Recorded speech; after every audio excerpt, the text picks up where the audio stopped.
Alright, y'all, we about to start this live in real soon. We about to start this bad boy real soon.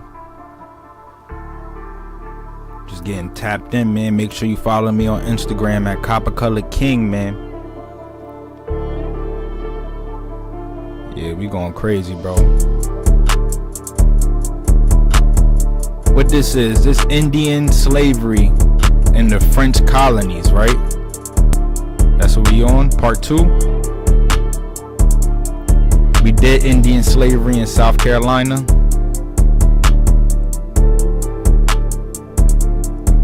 I gave you guys the drop. We got the drop.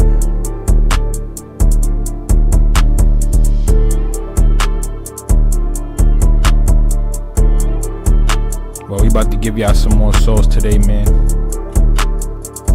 Another banger in the works, baby. Another banger in the works. I hope y'all enjoying that beat, man. That's that Copper Color music. Copper Color Productions, man. We do videos, visualizers, photography. We provide beats to those who make music, you know. We trying to revolutionize the game here, man. Everything copper colored. Everything melanated, man. Black owned. That's the goal. Right? But we gonna jump into this bad boy. Let's do it, man.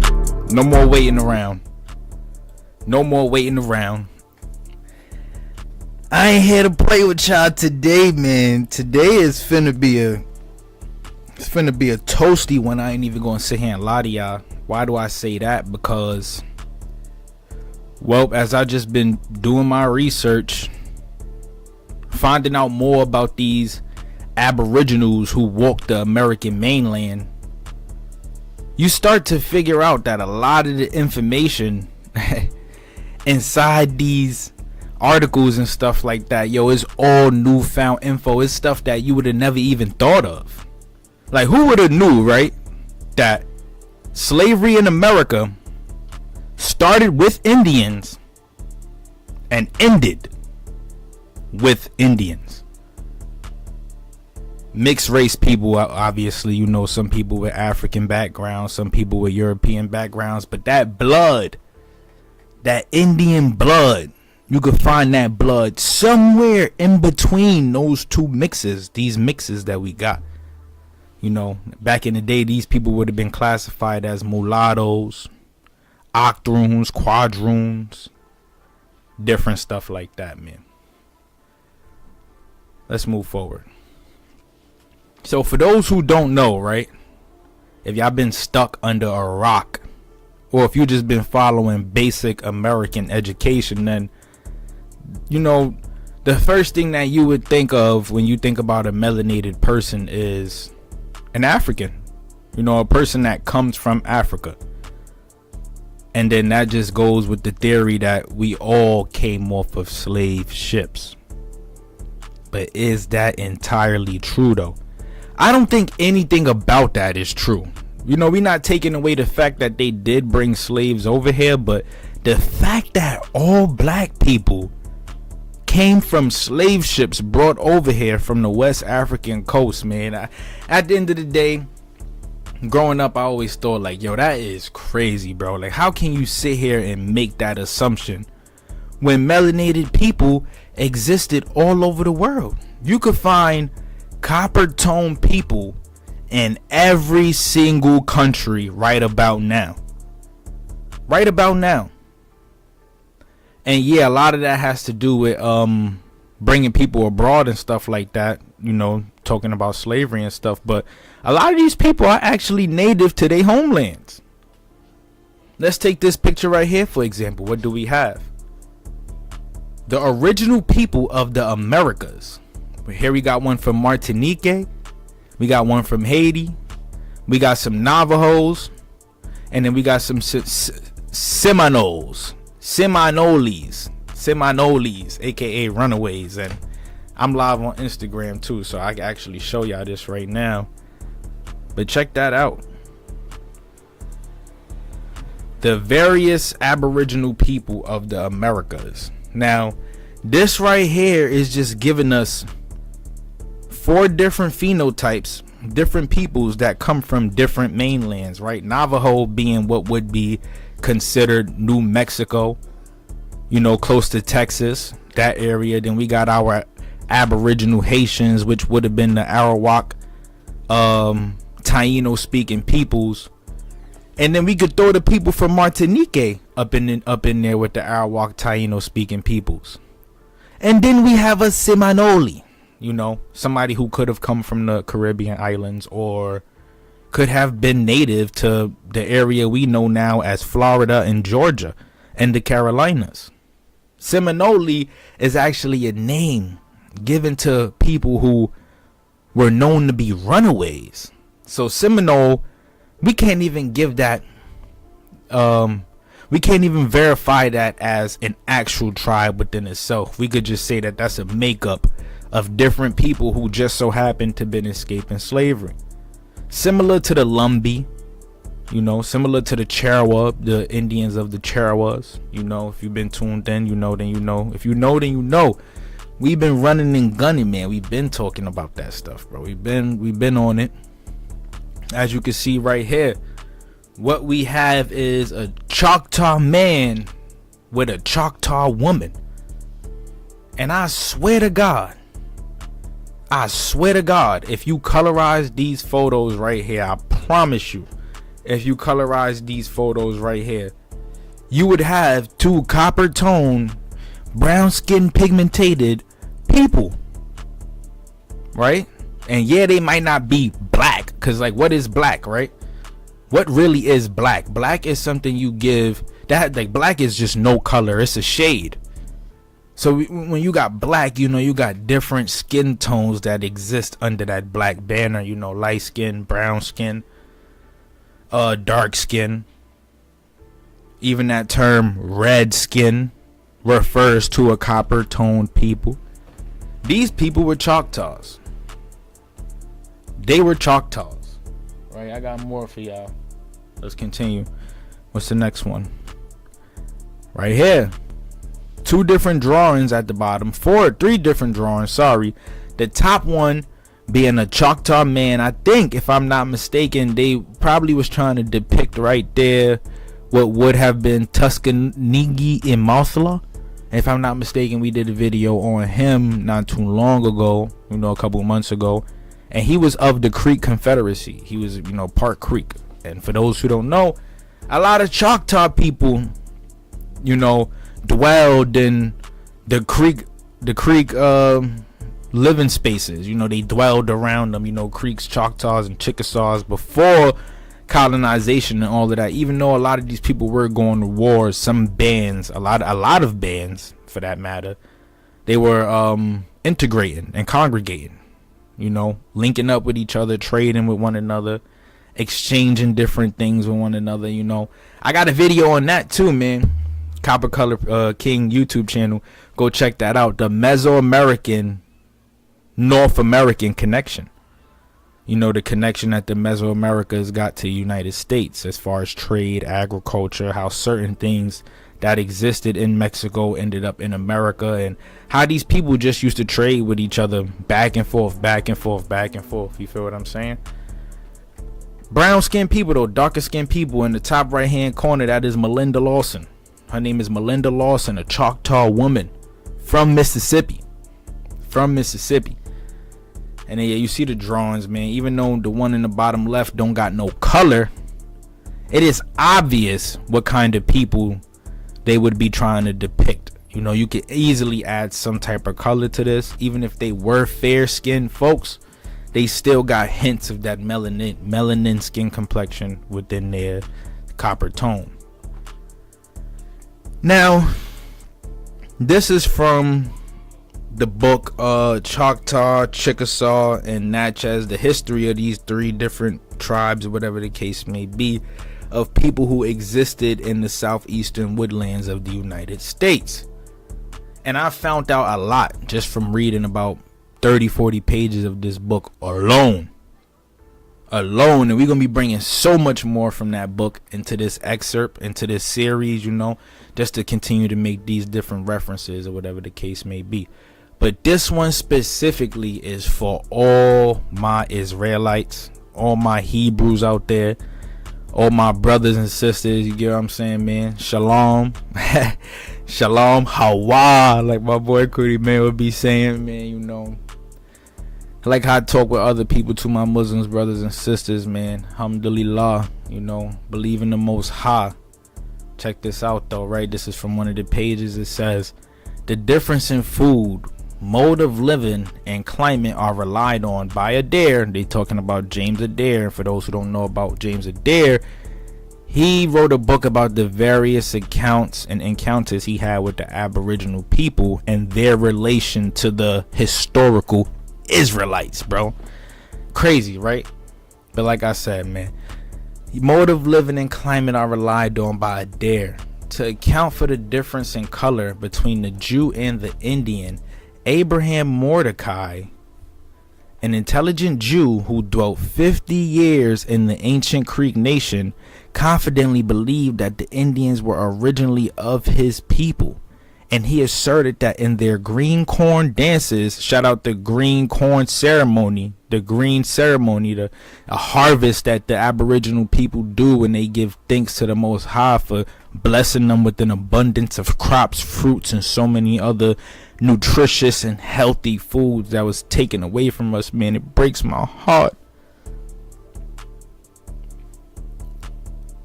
He had heard them often utter in graceful tones the word Yahoo Yah, Yavo Yah.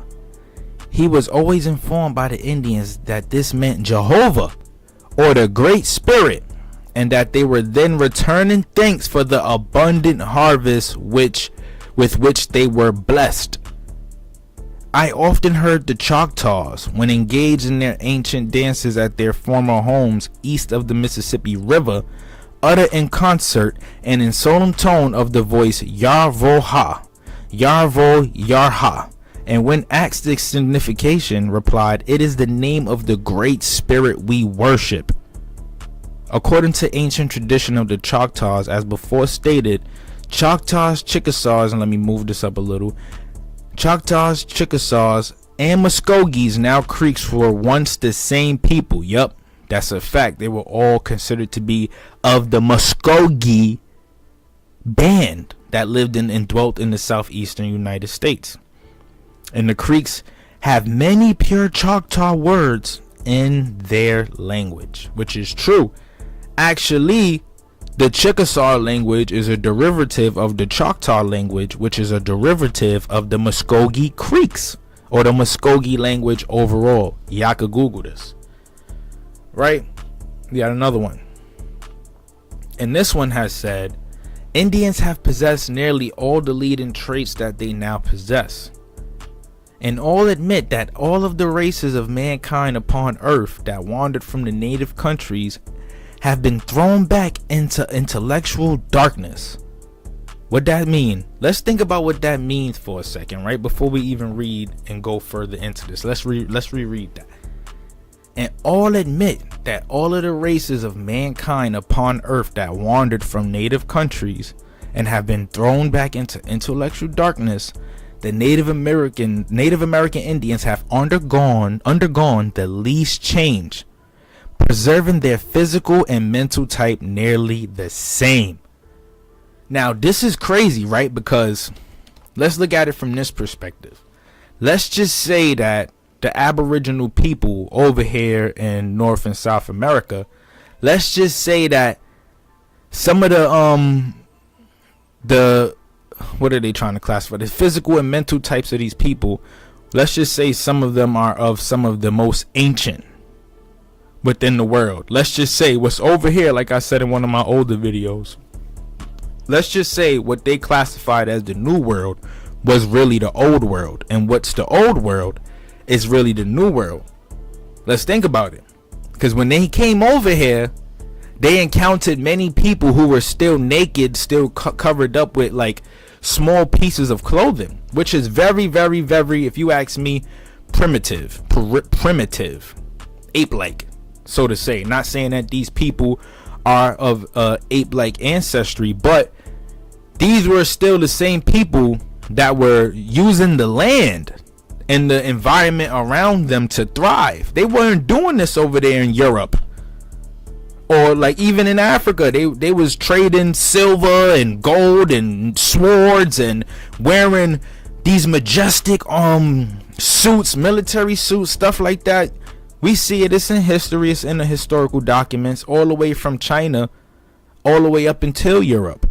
In that entire body of land, these people were trading these type of goods with one another. Not to say that in North America we ain't have gold and none of that stuff, whatever the case may be, but we still utilize the land. We didn't rely on manufactured goods. I mean, that stuff will put us in debt. You know, the stuff that destroyed us, the guns, the tobacco, the alcohol, those things, we didn't rely on none of that. But let's continue. Seemingly as if bound by irresistible power of an unchanging degree, basically saying that they're bounded by a power that keeps them from changing who they are, and who in unvarying individuality and universal idiosyncrasy point back to no known race of the human family except the Jews. Think about it. And then when we think about, you know, that correlation, just think about the Japheth line, the Hamitic line, and the Shemitic line, right? Shem is the progenitor of all Negroes, right? Of the Negroes. Different skin complexions, and Hamitic would be the darker skinned folks, right? And then we all know what Japhetic is, man. The Japhites, or however else anybody else would say it. I don't get too deep into it myself, but I know a little some. You get what I'm saying? So let's continue. Now, this one right here is crazy, right? Because they keep pulling out these correlations of the Choctaws and Chickasaws and Muskogees. They keep pulling out these correlations, basically claiming that these people have significant ties to the Hebrews, which is crazy, because Cuz is a Hebrew, and I'm also very spiritual. You know, I've been one with the land for a long time now, so it's just funny because when you look at it, it's like, wow, these things resonate with us for a reason. We have Choctaw in our blood. You know, it's rooted deep.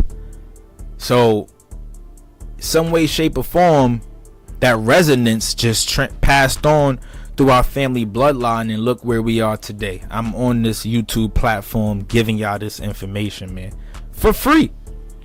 But let's continue though, right? So it says, many attribute to the Indians a Jewish origin, and not without some seemingly plausible reason. James Adair, again, a man it is recorded of fine erudition, and who lived more than 30 years among the ancestors of the present Chickasaws, and was often among the ancient Choctaws, Cherokees, and Muskogees, and thus became familiar with the customs and habits of these southern Indians.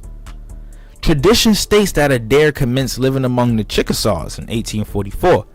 He wrote and published the work The American Indians in 1775, and he was well versed in Hebrew language. So James Adair, who also could have been a black man, you know, he could have been a copper-colored European. We don't know, right? We don't know.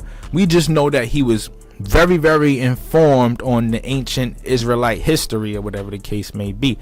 Informed enough to point out these correlations with people that he is just now meeting. These things is standing out to him. He looking like, yo, wait, I saw this somewhere before. I know this somewhere. I know this from somewhere. They displaying these same characteristics and these dances and their tributes and all of that. That's similar to the Hebrews, to the Israelites. Are these people related to the Israelites? That's what he's saying. That's his vibe at the moment, right? He was, well versed in Hebrew language, and in his long residence with the Indians, acquired an accurate knowledge of their tongue.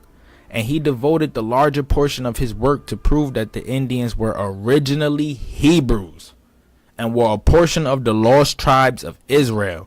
He asserts that the Buskitus, the ceremony of initiating youth into manhood among the ancient Muskogees and other tribes. The warriors danced around a holy fire, during which the elder priest invoked the Great Spirit, while they responded, Hallelujah, Hallelujah, then Hallelujah, Hallelujah, yeah, right? He based his belief that they were originally Jews upon their division into tribes, worship of Yehovah, Yehovah, Yahweh, Hawa, Yahweh, Yehovah, Yahweh, Hallelujah. The Most High, man. The Great Spirit, Wonkin Tonkin. Wonkin Tonkin. If you guys been tuned in with the live streams or with the videos that I just been dropping overall, man, then you could find a lot of this stuff, right? We spoke about a lot of these the mythologies and how different people often make these correlations, basically claiming that, you know, these Aboriginal peoples were Jewish. They were Jews. They were Hebrews. Different people making these correlations, bro. Now, not only that, but like I showed y'all in the last one, like I showed y'all in a lot of these videos, a lot of these Aboriginal tribes and people, upon first encounters by these different explorers, especially De Soto, Hernan Cortez, Columbus himself, you know, Francis Drake, they all stated that when they came to the mainland, they saw Aboriginal peoples of two colors, right? Fair skin, which they are referring to as light skin, and brown skin, you know, brown and dark complexion, dark. We're gonna get into it. A lot of them were even referring to these people as black Indians, you know, mulattoes. The terms, we could continue to go over these terms for years and years and years and years to come, but I'm not gonna sit here and do that because I'm not like a history teacher. I am a historian, but I don't want to bore y'all. You feel me? I want to keep y'all entertained. That's the goal, man. Back to this part right here, right? So, like I said, a lot of these excerpts that I just showed y'all, those different paragraphs and stuff, they come from this book right here, History of the Choctaw, Chickasaw, and Natchez Indians. And I'm going to go into a lot of the history of the Natchez and the Chickasaw, Choctaw. We're going to talk more about the Seminoles, the Gullah Geechees. We're going to talk about the Shoshone. We're going to talk about a lot of tribes, bro, and how a lot of these people were being classified as Negroes, you know, copper colored people, brown skinned people, calling them similar, saying that their skin colors was similar to the complexion, to the color of cinnamon, right? And we all know that cinnamon is a brown, has a brown color to it, you know, there's just different classifications, man. Like, I'll be watching Cootie Mayo sometimes and he'd be like, they just be using crayon colors, bro. Honestly, that's all they do is like, think of these different colors, the ones that would be on a crayon, and they'll just give it to you. That's your color of your skin.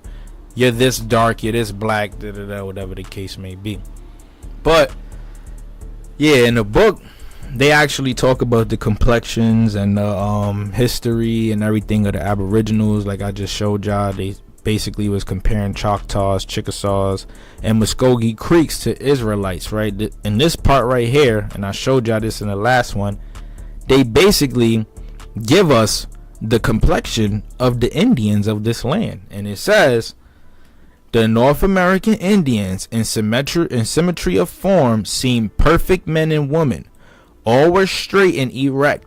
Pause. The men of a proud, independent, and manly bearing, with sinewy from that denoted great strength, agility, and fleetness. We were always supposed to be strong. Always, right? With dark complexion. Dark complexion.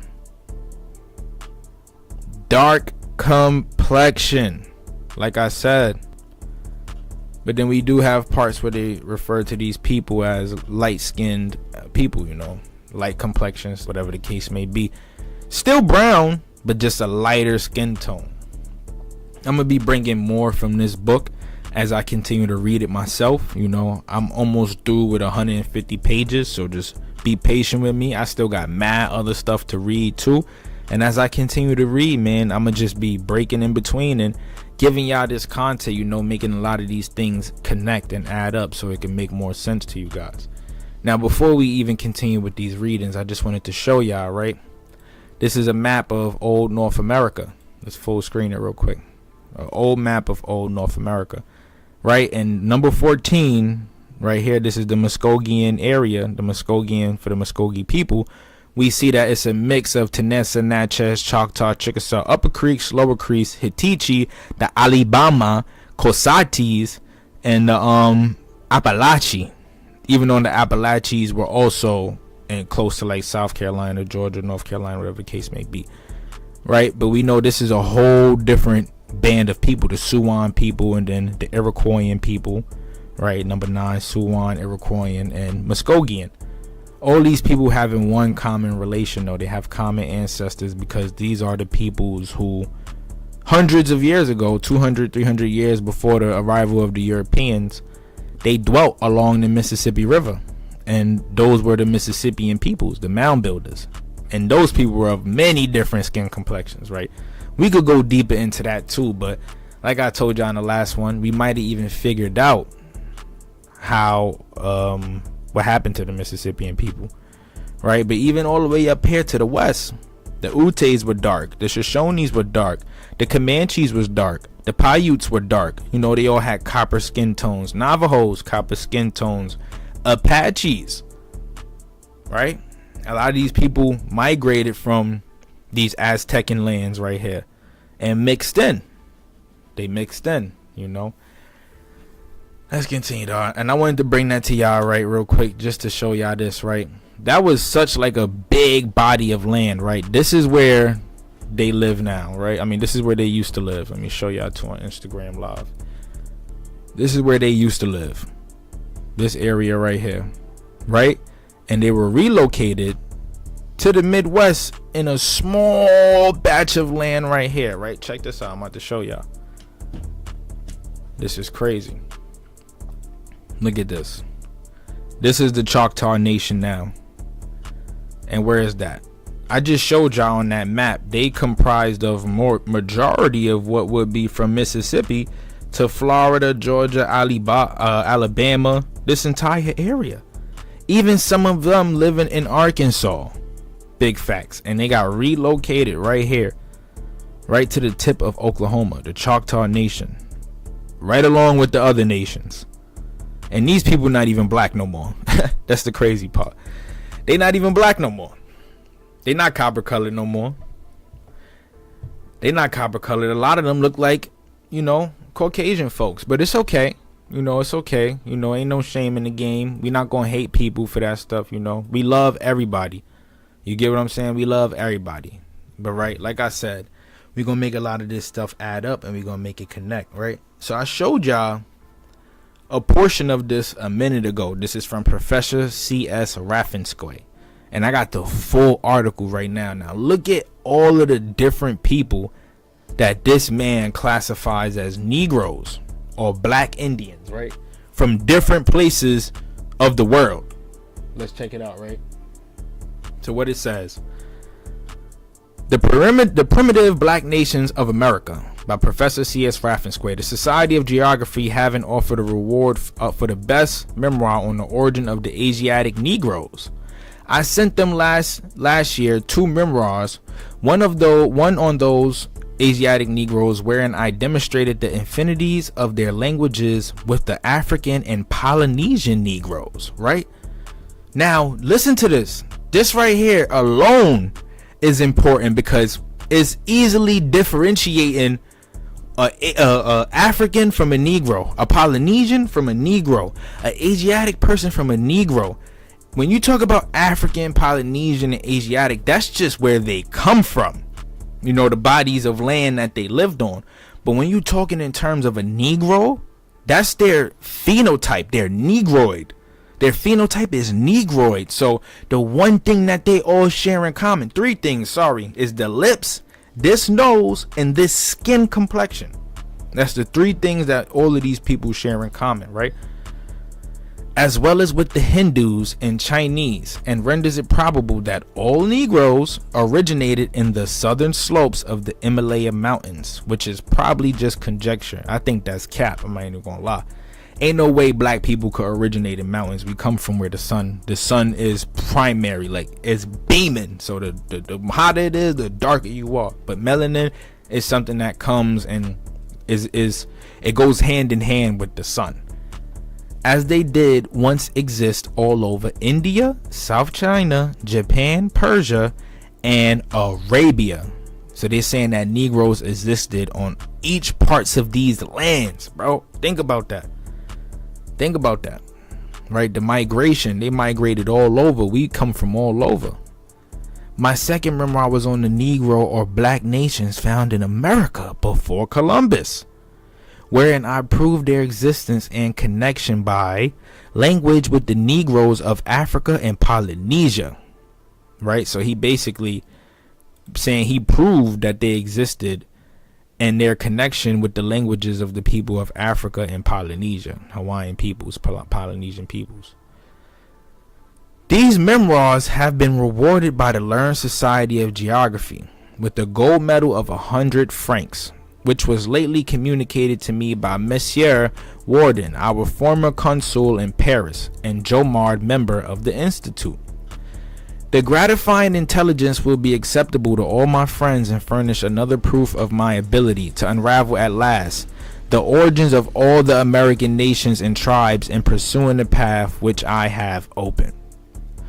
By comparing all languages mathematically and numerically with each other. Listen to that. Let's say it again. He said, this gratifying intelligence will be acceptable to all my friends and furnish another proof of my ability to unravel at last the origins of all American nations and tribes is pursuing the path which I had opened by comparing the languages. He's comparing the languages with different peoples. And this is how he's able to determine that they are Negro. This is what he's saying. To many, this fact of all black nations in America will be new yet. It is an important feature of American history as well as the existence of primitive white nations. They're still more numerous. To furnish a kind of insight into this subject, I will here merely enumerate the black tribes of which I have found evident traces and remains in North and South Carolina. Listen closely, right? This first one is crazy. This one is crazy because all of this stuff is gonna come full circle. It's all gonna come full circle, basically, because you could connect some of Louisiana's history, right? You could connect the Choctaw and Natchez and these people of Louisiana history with the people from Haiti, because they did a lot of business. They so close. Let's check it out. The ancient Caracoles, aka Creoles, of Haiti, represented as a nation of beasts by the historical songs, see Roman and Martyr. But he's already, the first one he threw out there was the Caracoles of Haiti, the Creoles of Haiti. Basically, that's what I'm gonna call it, the Creoles. But we're gonna look more into this word. Let's see what it says. Caracoles. All right, we ain't got nothing.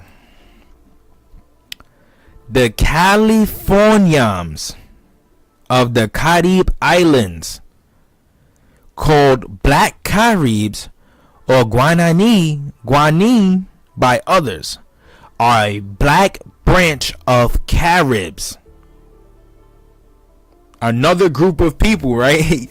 The Taínos and Arawaks, the Caribs, the Carib peoples. What are they? They were black. We know that Caribs and Taínos and Arawaks was over there in Haiti too, right? The Argujos of Catura, mentioned in Garcias and the West Indies, are quite black. More West Indian natives are quite black. Like I said, I'm gonna bring all of this full circle the more we go into Louisiana's history.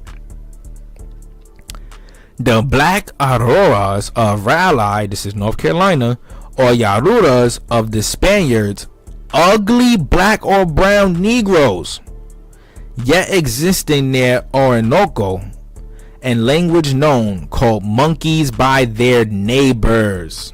Crazy, right? That's crazy because this is a derogatory term given to most black people, you know. They like to say, oh, you monkey, you know, when they talking about black people, right? So if these Indians are not black, right, why are they being called monkeys and Negroes, right, by the Spaniards, right? The Chaymas of Guyana, brown Negroes like Hottentots. What is a Hottentots? Hottentots, let's see. Hottentots is a term historically used to refer to the Coco, indigenous nomadic sand people, indigenous people of the Cape and other Bantu of the Cape of South Africa. So they're comparing these people of Guyana to Africans, the Hottentots, Huguenots. All these different terms, bro. I'm not even gonna lie. I got some more for y'all too, man. I got some more for y'all. More terms that's gonna have us like, yo, Jesus Christ, right? But now we see what a Hottentot is, and they compared the Chaymas people of Guyana. Who are these Chaymas people? Right? Oh, could they be talking about the Chumash people? Or Chaymas is really a people? A South American Caribbean language. You know, Guyana is close to South America anyway, so I understand that. I can respect that one. The Mangipas and Portuguese of Ninhof, the Motayas of Nivet, and all of Brazil, brown Negroes with curly hair. And I'm growing my joint out too, y'all. Wish me luck. My shit gonna look crazy. I ain't gonna lie, I look crazy right now, but wish me luck, man. It's gonna look real good on this side, man. I'm going back to my roots, man. The hair is the source. That's the source of the strength. Like Samson, right? Once he cut off his hair, he lost his strength. We growing it back, so we trying to strengthen up. What else we got? They got a couple, like I said. The Negritas of Martyr and Darien, yet existing in Choco under the name of Chuanas or Gawanas or Chinos. Oh, ugly black or red Negroes. The Negritas of Martyr. What is Martyr? Right? Martyr. Oh, they're saying what that is. Where is Martyr? Maybe you guys could drop a comment below and let me know. Let me know, what is Martyr? What is Martyr? Right? I'm not the smartest person on earth. I'm just trying to do research just like the rest of y'all, right? What else?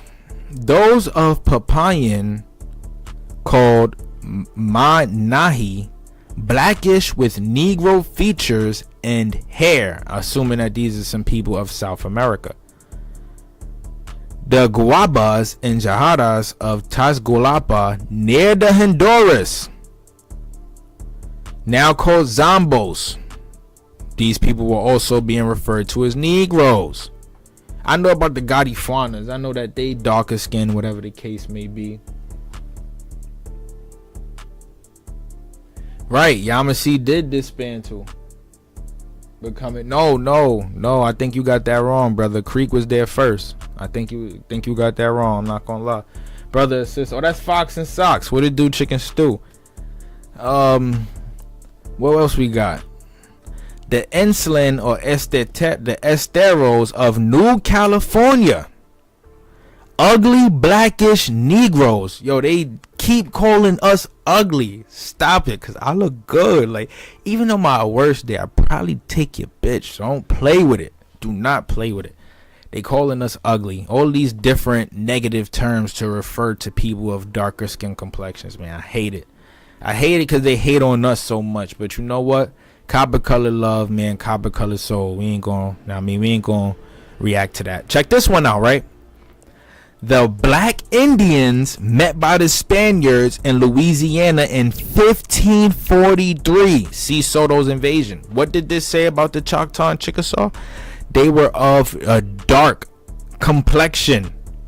De Soto said he ran into these people In 1543, I got that book too. He stated that they were of a black skin complexion. He stated that. That was words from his excerpt. Words from his excerpt. So, being now we about to go into this enslavement of the Indians in Louisiana and New France and the French settlements, whatever the case may be. This right here just gives it to us. It lets us know that they were black. They were black. They recognized them as black. This is 1543.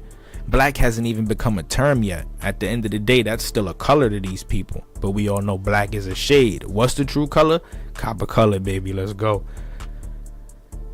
The moon-eyed Negroes and albinos destroyed by the Cherokees and seen in Panama. This one is tough too, because I saw this in another book where they spoke about how the Cherokees went to war with a lot of these moon-eyed Negroes, quote unquote. Or if I'm not mistaken, they said that these moon-eyed Negroes were the Cherokees. And then there was another excerpt that I saw that basically said that the Cherokee we know of today is not the Cherokee that we know from back in the day. Two different people, one group of people destroyed the other and created a whole new branch of Indians. Pretty much. That could all be conjecture. Maybe I could drop a comment below and let me know.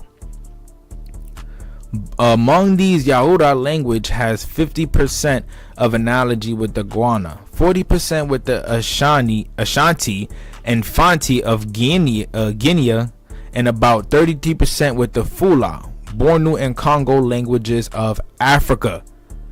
He's saying that these languages, right, of these Negroes over here in America that are being found in the 15 and 14 and hundreds or whatever the case may be, have similar ties with the languages of the people from Africa. You know, the people from Congo, the Fulani people, the Ashanti people, right? Those different peoples, the Bantu peoples, those different peoples. In Asia, it has 39% of numerical affinity with the Samang Negroes and about 40% with the Negroes of Andaman, and as well as those of Australia and New Holland. These people being Polynesian. They being Polynesian or some form of Asiatic Negro. These Asiatic Negro peoples. Now, what if, right? This would be a dope one too. What if all of the languages that were first spoken by the Aboriginal peoples of each land had some type of correlation? That would mean that at one point in time, these people would have all had to been the same people at one point of time. Going back to that whole Israelites theory, could these ancient Negroes of these lands be connected to the Israelites? Something to think about, right? But let's get out of that. Now, before we go into the best part of this live stream today, I just wanted to show you guys some terms that I learned from the excerpt that I've been reading so far. And the first one is the Code Nior, aka the French Black Codes. The French Black Codes. You see how Britain had their black codes, and the Spanish had their black codes too, just to let some of you guys know. The French had their own version of the black codes, which makes me think that a lot of these Europeans were working in sync with one another. And that's crazy, bro, because it took all of y'all to do this much damage to my American mainland. It took all of y'all to do this much damage to my American mainland. Man, listen, I just put out a reaction video, right? And in that video, Ida B. Wells, she stated that if black people stuck together, we wouldn't have a lot of the issues that we have today. We could take that same concept and bring it all the way back to this. We could bring it all the way back to this. They dismantled us, used divide and conquer techniques to simply obliterate, take the land, rape the women and children. They went crazy, bro. But this is so crazy though. Look at this, right? So let's read this first part of this here, black codes. And this connects a lot too with the history of the Huguenots, who were expelled from France, you know, due to religious persecution. The Code New York, French pronunciation. What? Black Code was a decree. Sorry, y'all. Give me a second.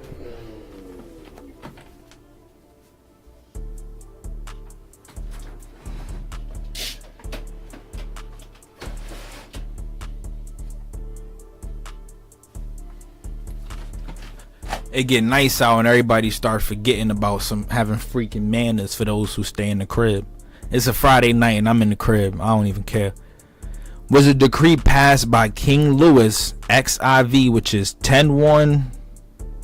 V is 5.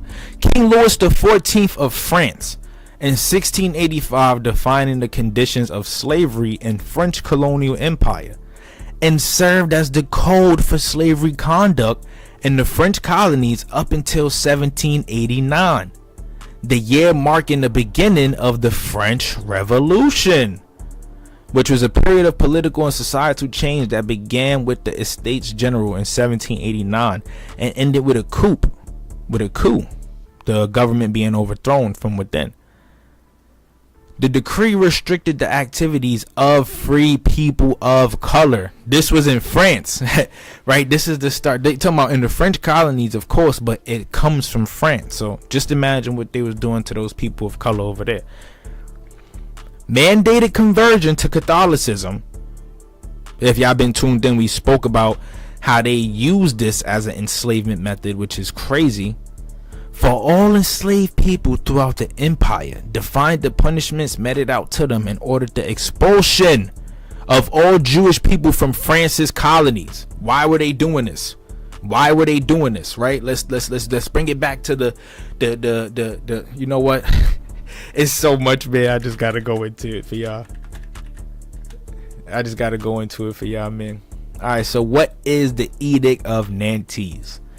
The Edict in Nantes was signed in April 1598 by King Henry IV and granted minority Calvinist Protestants of France, also known as Huguenots, substantial rights in nation which was predominantly Catholic. These Huguenots, who were these Huguenots? They were Protestants. They were protesting against the Catholic and the crown, while upholding Catholicism as the established religion and requiring reestablishment of Catholic worship in places it had lapsed. It granted religious toleration to the Protestant Huguenots have been waging a long and bloody struggle for their rights in France. Right? Now this is when the Protestants they were given the freedom to practice their religion. Now, what else do we know about what was going on over there, right? What's the Inquisition? What was the Inquisition?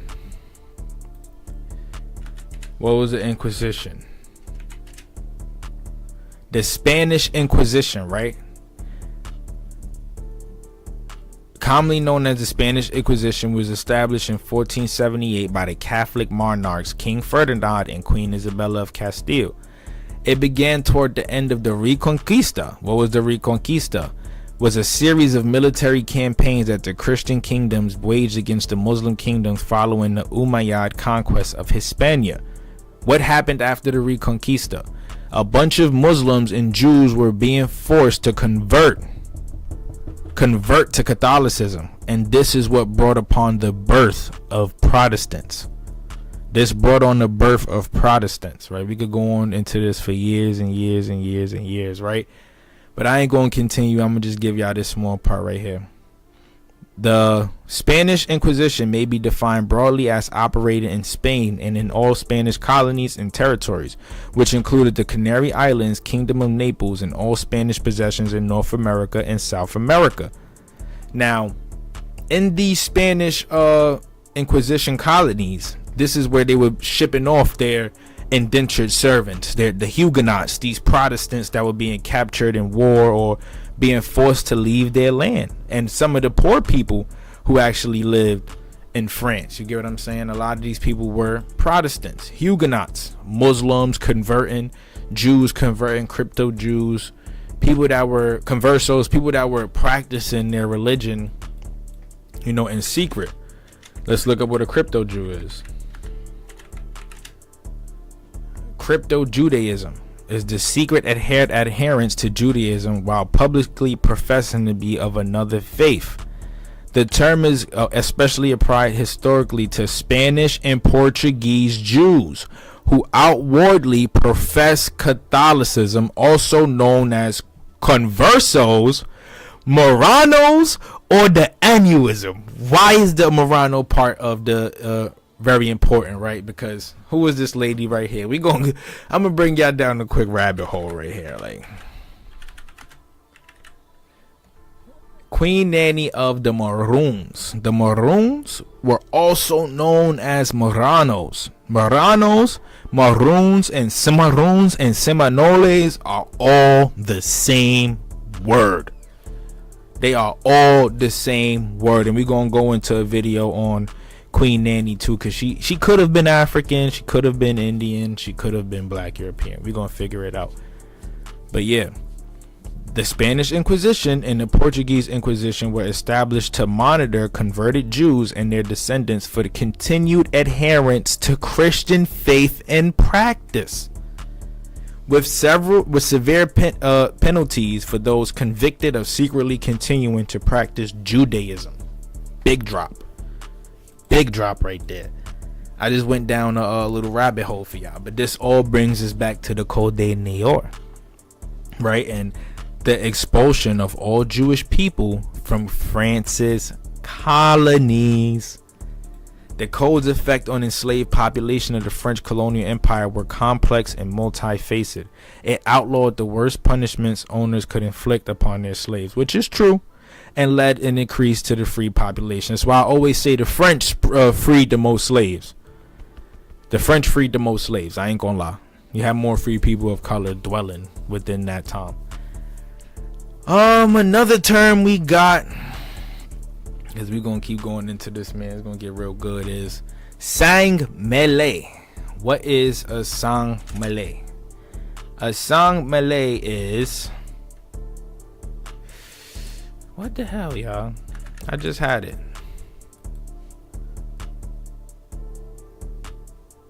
All right, I got it for y'all right here. Sorry, y'all. Give me 1 second. Okay, so a sang mêlé is a half breed, a métis. Right? Google will help us. Let's go back to Google. Google will help us. Remember, we live, so this is okay. Sang mêlé.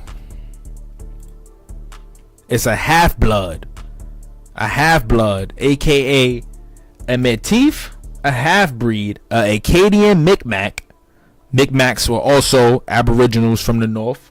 A Métis Acadian, a half-breed Acadian, a Métis, a Métis, a Métis, a Molastris, or a Creole.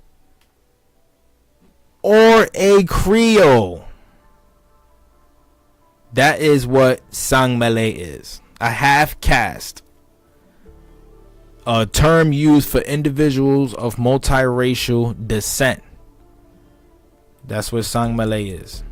Crazy, right? This was the terms that existed during the French occupation of America, right? They were calling us métis, half-breeds, Creoles, Acadians, Micmacs. That's the term that they was given to people who were like mixed African Indian, mixed European Indian, whatever the case may be, or just Indians overall, copper color. But that leads me back to this bad boy. Right, and we went into some of this, right? The intertwined threads of red and black, the hidden history of indigenous enslavement in Louisiana. We went into a little bit, I read a little bit of the introduction to you guys. Right, I want to go into it a little bit more, read some more pages of this book. I got a lot of this stuff already highlighted, so we finna go crazy, right? We finna go crazy, and we read this first part already, right? But look, let's continue, right? So, just to recap. What they talking about right here, the native trade works that was happening in the Mississippi River along the Gulf Coast of Mexico, the birth of the enslavement of the French Indians, so to say. Maybe I'll pick up right here what it says. In 1765, Duchenne sold a young girl, 11 years and 5 months of age, referred to in the record solely as a prisoner of war, a pure Indian squaw. In the humid backwater swamp at Barriere Landing, the buyer Joseph Chrétien called her Angelique, perhaps after his mother, Marie-Louise Angelique Mingreon. Shortly after, Joseph also became the owner of a 3,000-acre plantation, Chrétien Point, which was Opelousas Atakapan tribal land, stolen and allotted through a royal land grant to Louis Saint-Germain. There, Angelique gave birth to her daughter, fathered by the slave trader Duchenne. Agnes was baptized a slave. She was turned into a Catholic slave, a Christian slave. Sorry, they French, so Christian slave. Duchenne later tried to buy Agnes from Joseph in exchange for another enslaved child, but he refused. Instead, Joseph enslaved multiple natives in addition to Angelique and Agnes. Faint documentary traces remain of Marie Anne Catherine Narcisse, Thémère, Pierre, and Jean. He decided to enslave multiple in addition to Angelique and Agnes. Agnes, however, seems to have been favored by Joseph, occasionally traveling with him across the colony. On one such trip to New Orleans in the early 1790s during the Spanish period, Agnes took the opportunity to sneak away and file suit for her freedom. Indian slavery had been proclaimed illegal by Spanish governor Alejandro Bloody O'Reilly in 1769, as it previously had been declared by the crown across its empire. So they was outlawing slavery on the Indians. However, this shit still continued, and we're going to see how as we continue down this rabbit hole. The story of Angelique and her family clarifies that the enslavement of Native Americans was also intergenerational. What does that mean? It was generational. It was happening throughout the bloodline. Agnes had been born a slave, and as a part of Joseph's estate, she passed to Joseph's son and heir, Gerard, upon his death in 1812. Agnes was forced to have a son by Gerard, right? What do we know this as? The slave studs, right? Slave studs. And she named him Seville. He would grow up to fight for his freedom as well as the freedom of his mother and all of his siblings. Gerard, however, was a wealthy and powerful man, both a plantation owner and military officer. During the War of 1812, Gerard Chrétien was the captain of the 16th Regiment Infantry of the Louisiana General Militia under Colonel John Thompson, and he fought at the Battle of New Orleans in 1815 with Andrew Jackson. He and his brother Hippolyte used their power and wealth to greatly expand Chrétien Point. Right now, we remember this was a plantation where they were enslaving Indians. Let's continue. Over the course of his operation, over 500 people were enslaved there. Over 500. It started with Agnes and it got up to 500. Seville versus Chrétien may encode just one family story, but it also reveals the changing contours of race and enslavement in Louisiana beginning in the French period.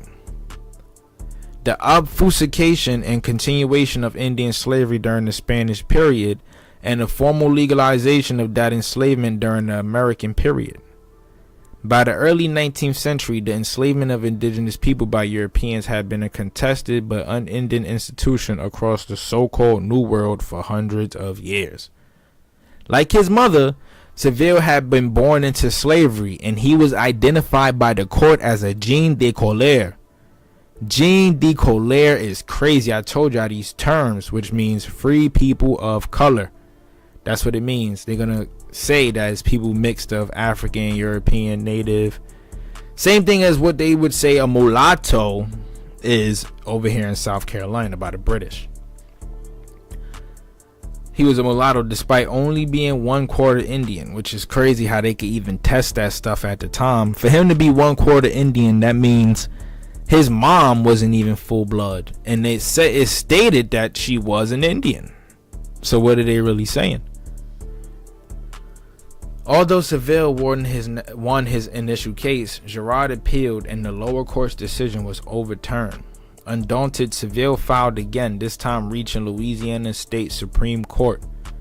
1 month before the Battle of New Orleans in December of 1815, the court began to gather the depositions of the witnesses for Chrétien.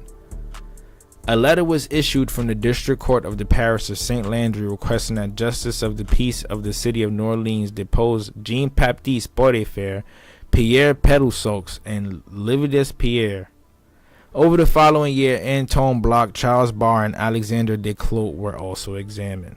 The admission of their testimonies was opposed by Seville's counsel because each of these men were members of the white ruling elite connected to slavery in the colonial government. Tough. Overruled, the depositions were admitted.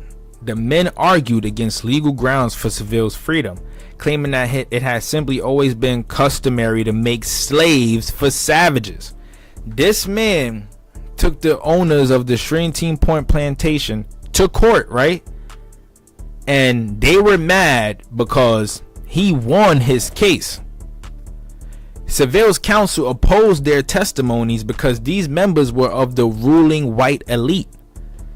It makes me think like, yo, did they really have some type of power in Louisiana? Like, who had all the power in Louisiana? Let's be technical now, because here we got a brother over here who basically was trying to fight for his freedom, and he won basically, right? But they said, nah, man, it's always been the norm to make a slave of a savage. That was how they was looking at it, right? Let's remember that. Multiple notaries in New Orleans were then ordered to search for proof that the French crown had ever allowed for the enslavement of natives in Louisiana. Unable to find any such proof, the court chose to instead to interpret Indian slavery as legal by default, since they never stated that it was forbidden. Granted, the Spanish did, but the French crown never agreed to it. So we saw that, as they stated. It's just crazy though, because the man, even though they couldn't find no proof, they basically saying, well, by default you a slave. You know, like they said, we usually make slaves as savages. So if you part savage, then you's a slave, right? Because they also said this man was 1/4 of Indian, and they considered Indians to be savages. So was he really 1/4 Indian?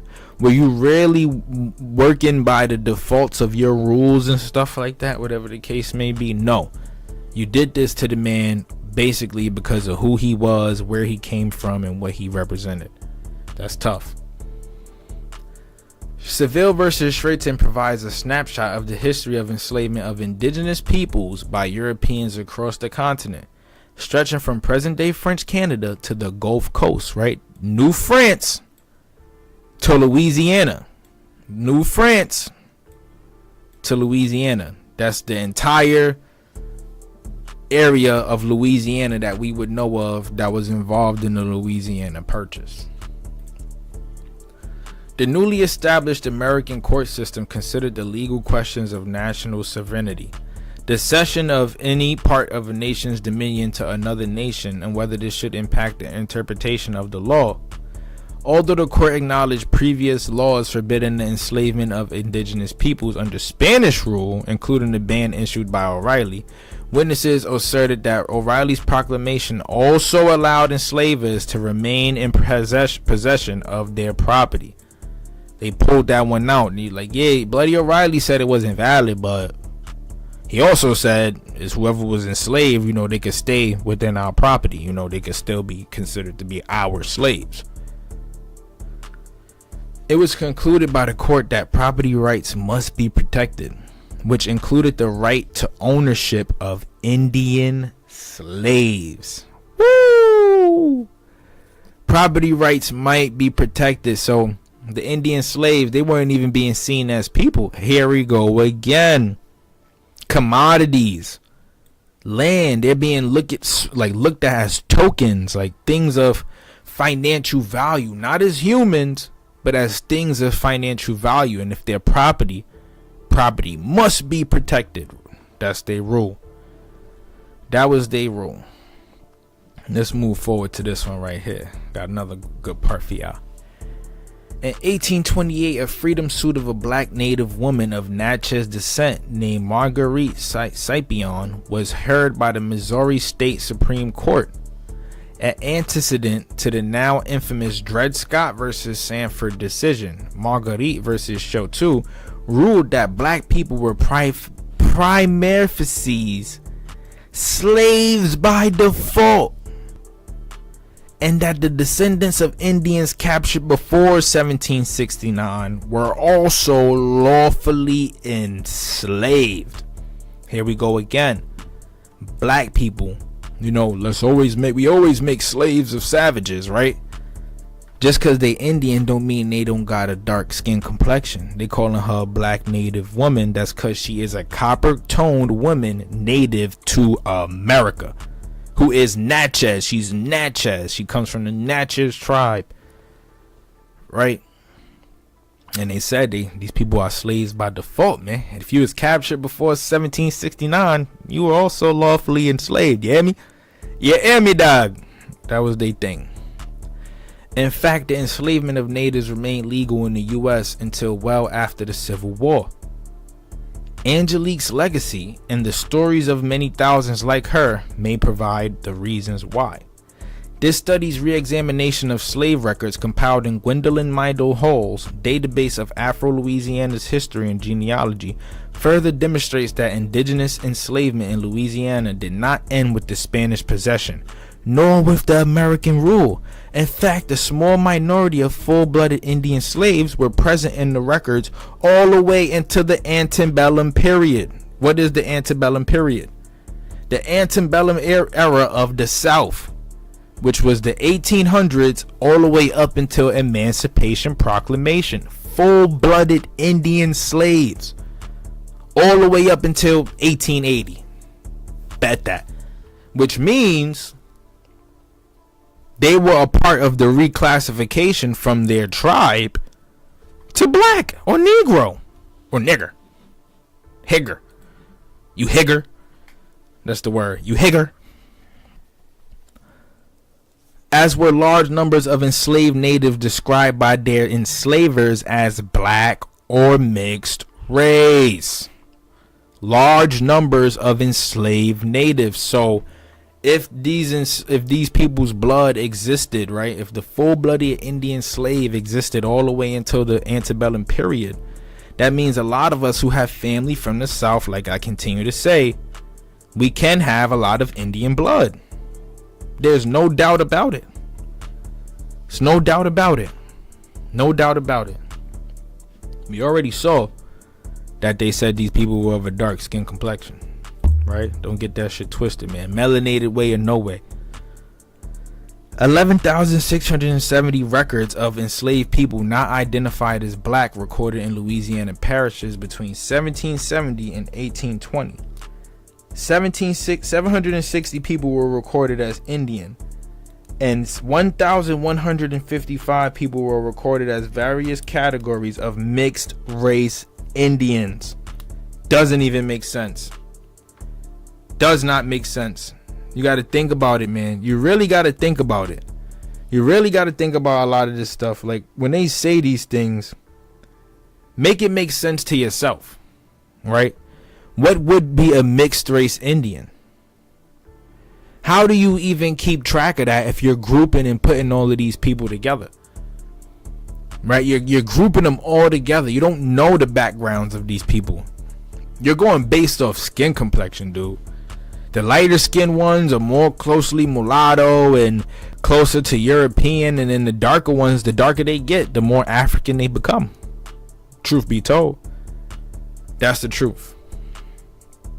The remaining records consist of people designated by their enslavers as mulatto, which we know already, and due to the ambiguous racial labels applied to non-whites and the imprecise methodologies used when compiling records by colonial officials, this category also included many black native people whom deserve to be recognized as such.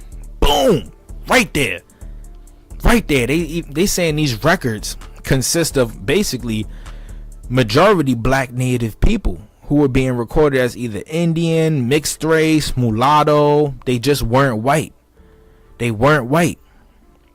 They weren't white. And a lot of that also had to do with how much wealth they actually owned. Did they have any wealth?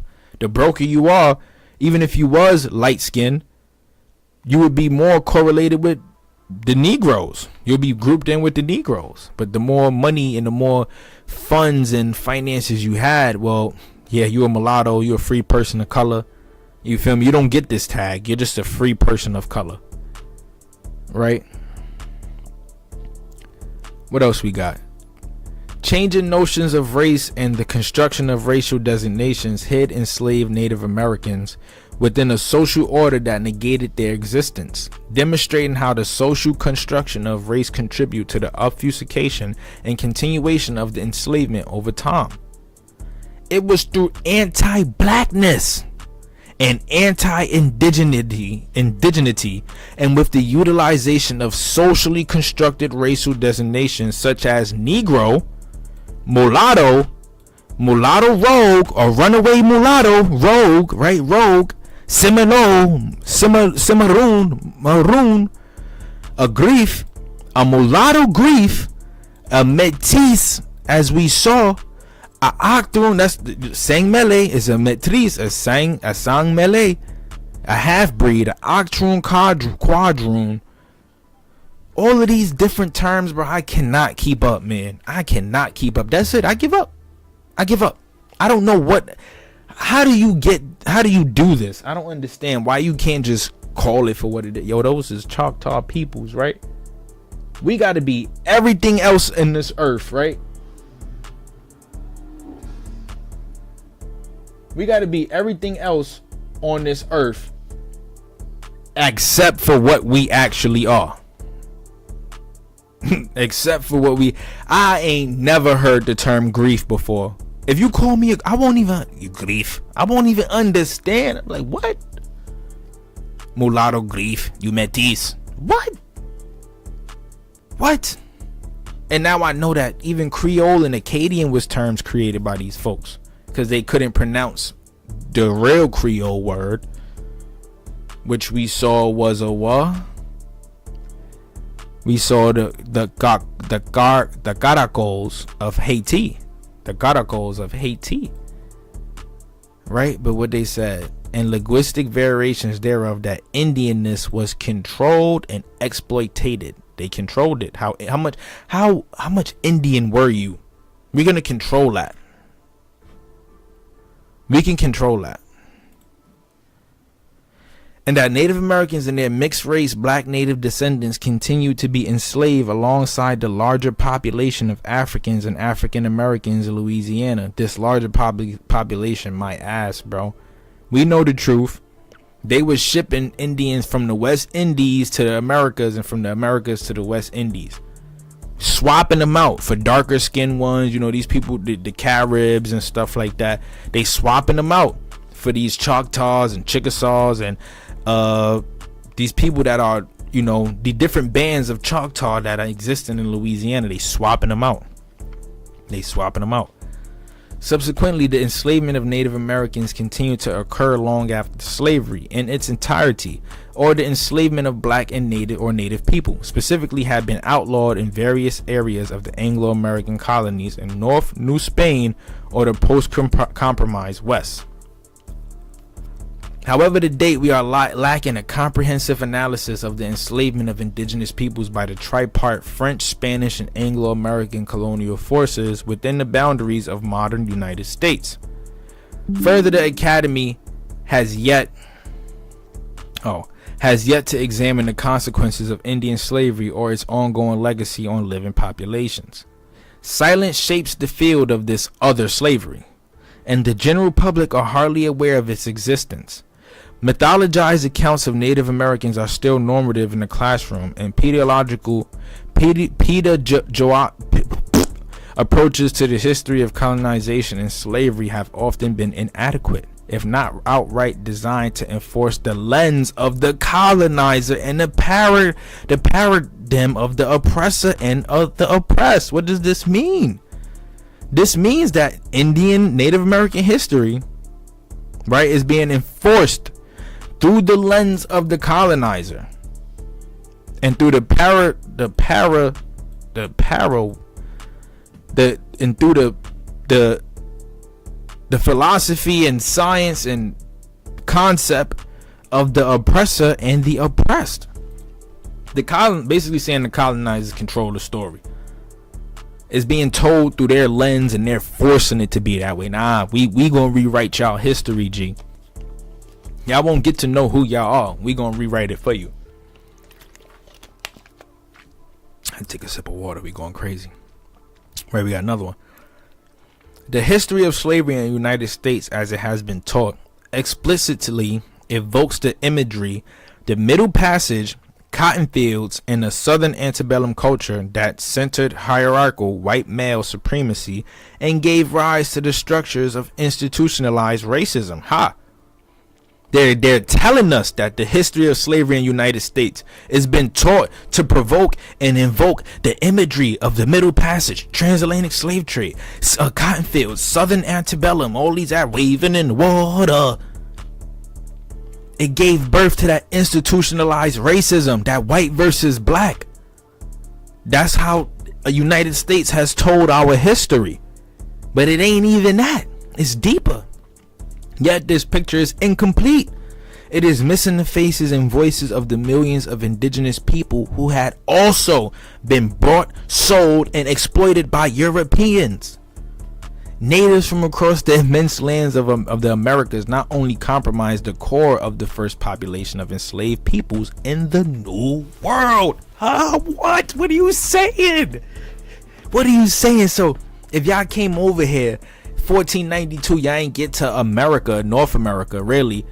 Well, let's just say I got to Louisiana by the 1500s. That means the first person enslaved on this mainland was an Indian.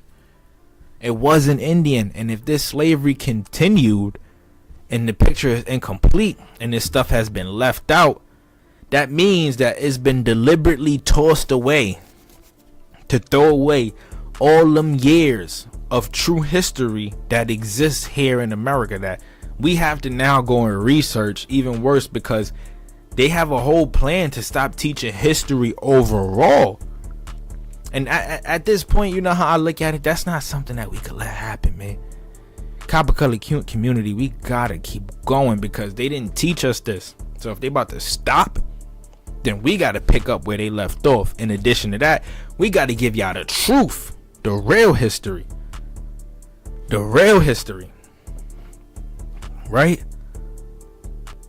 The practice of this enslavement persisted for hundreds of years. Therefore, although the dichotomy between slavery and liberty has been identified as a central paradox of American history, existing critical analyses discount its broader significance by ignoring the enslavement of indigenous people across vast empires and periods.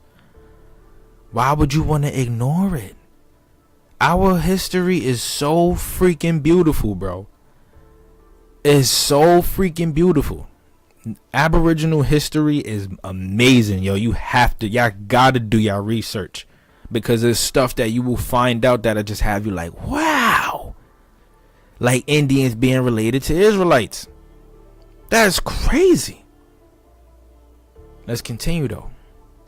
It is a creation of historical memory and the historical literature rather than a fact of historical record that Indian slavery is considered inconsequential, ending early in the American story, which is cap. They didn't end early, they just changed it from Indian to Negro. While vastly dissimilar imperial colonial models were implemented by each European imperial power that competed to colonize native lands in the Americas, every single one of them included the enslavement of indigenous peoples in one form or another. That means the Dutch, the British, the French, the Spanish, even the Danes back in 1300s. These white men with beards, the wild men, the real wild men. They practiced forms of aboriginal enslavement. They enslaved people in one form or another. Over time, this practice was merely adapted to meet the needs of different settler populations, often purposely hidden in order to secure its continuation. They hid it in order to keep it going. And then what it says, not only was the enslavement of native people deliberately excluded from the narratives of dominant culture through a missive whitewashed knowledge production, its erasure also mirrored the wider erasure of indigeneity necessary to establish and maintain the hegemony of the settler state. Anglo-American colonialism and its evolution into the U.S. imperialism overseas has been built upon the foundation of a relentless expansionism and unending frontier that has viewed enslavement as civilization. Because even the Brits was talking like that. Like, let's civilize these savages using Christianity and beer and our societal norms. We're going to civilize them using our ways and more redemption, ultimately producing the global vision of empire as uplift that still echoes in the geopolitics of today. Big facts. Because how do you civilize a group of people? It's just like the whole COVID thing, and I'm not going to go into it too deep, but if you want to organize and civilize people, start imposing them and oppressing them. Now, I mean, putting them in a corner, right? Having them feel like they need to go to you, like they got no choice but to run to us, right? They got no choice but to come to us. Let's civilize them. Right back in the day, their way was to they murdered all the buffalo, right? They did away with the men due to war. They said, screw it, let's kill all the men, and they took the women and children. What do we have today, right? They divide the men and women. Let's put the kids in our school. Let's indoctrinate them, institutionalize them. We get them used to the school setting. They damn sure gonna be able to adjust to the jail setting, because it's the same thing. It is the same thing. Yes, go to school, but just pay attention to the surroundings. Pay attention to the infrastructure of the buildings. It's meant to hit the brain in a mental way. Those brain waves, it hit you a certain way. Right? But let's continue. Colonizers accomplished this through the systematic use of the rhetoric of manifest destiny, meaning to pacify and purify the environment, to justify entitlement to native land, along with the production of a black-white socio-racial binary to erase and disenfranchise native people. What was manifest destiny? Let's look into it. For those who don't know, manifest destiny was a phrase in the 19th century United States that represented the belief that American settlers were destined to expand westward across North America, and that this belief was both obvious and certain. This belief was rooted in American exceptionalism and romantic nationalism, implying the inevitable spread of a republican form of governance. It was once the earliest expressions of American imperialism in the United States. That is what manifest destiny was. They believed they had rights. Oh, we gotta go west. And they hit California. That's when the gold rush, and we got the migrants from Asia, whatever the case may be, everybody coming over, railroads being built, cars being manufactured. Walking into the 1900s, we now see a whole new world than what we seen in the 1800s. If you play Red Dead Redemption, then you know that pretty much was the end of the Wild West, right? The end, and they said it in the game. The construction of race under white settler colonialism is but one component of its wider expression via white settler nationalism, heteropatriarchy, and globalization. However, it is the key to understanding why the enslavement of Native Americans have been hidden for so long. Right? And there's much more that I'm gonna cover from this book, this excerpt. Like, I'm gonna just scroll all the way to the bottom. Feel like y'all see all of that. So much information, and we went through it. I got it highlighted. I got the facts highlighted, the details. We even got some charts to go over. Look at this right here. This one is beautiful. The other slavery, from Bloody O'Reilly's to the purity of blood. And this is basically keeping track of the different routes that these traders traveled in order to bring slaves from one place to the next. As you can see right here, from Chile to Peru, Argentina, the tip of South America, all the way up until Baja California, you know, that was all the Spanish. They even had parts of Louisiana and parts of Florida. They touched the islands, everything right here, you know, that's the British. They colonized what would be the East Coast. And then the blue you see, that's like the French. And this is basically their different trade routes. But peep this though. If these are Spanish trade routes, right?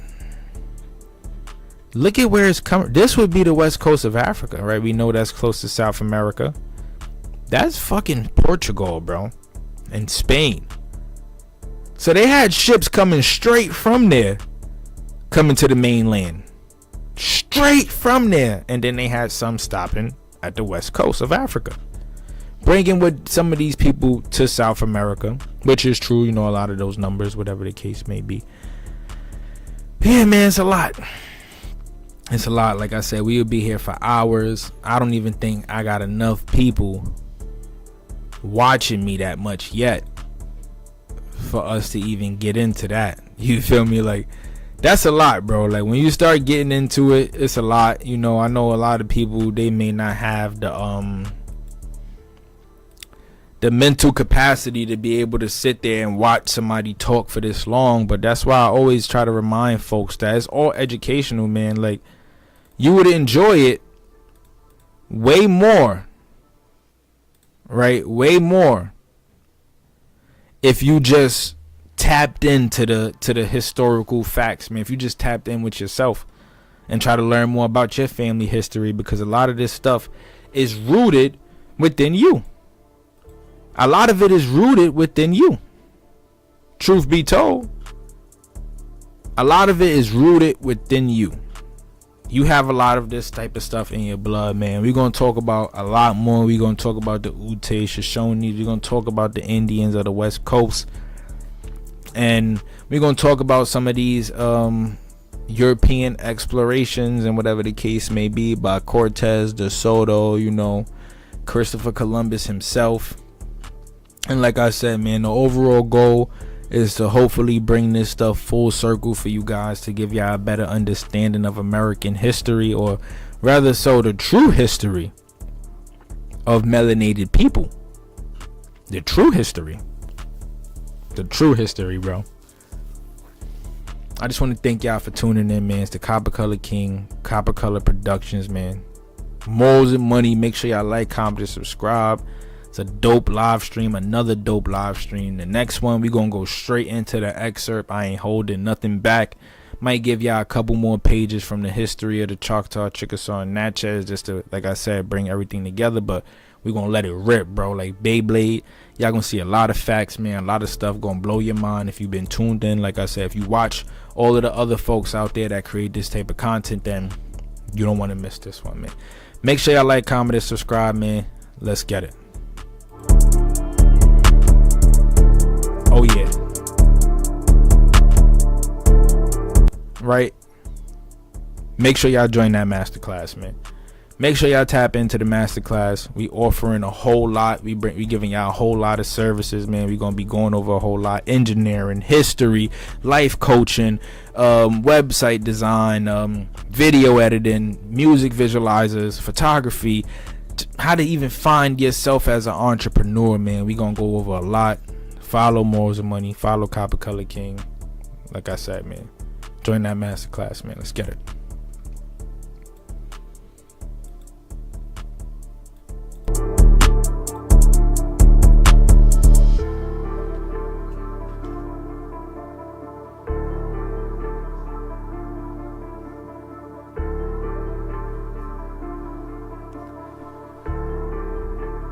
Oh yeah, real quick, man. just to show you some love, Fox and Socks, man. You support. You're a real supporter. I'm not even gonna lie. I gotta send you some free merch. So whenever you get the chance, man, hit me on Instagram, Copper Colored King with 2 G's. DM me the information. I could show you the merch. Let me know the sizes and stuff like that, and I'll ship it straight to you. You show so much love, and I appreciate it. I love the support. I love you as a person. Let's keep running these numbers up.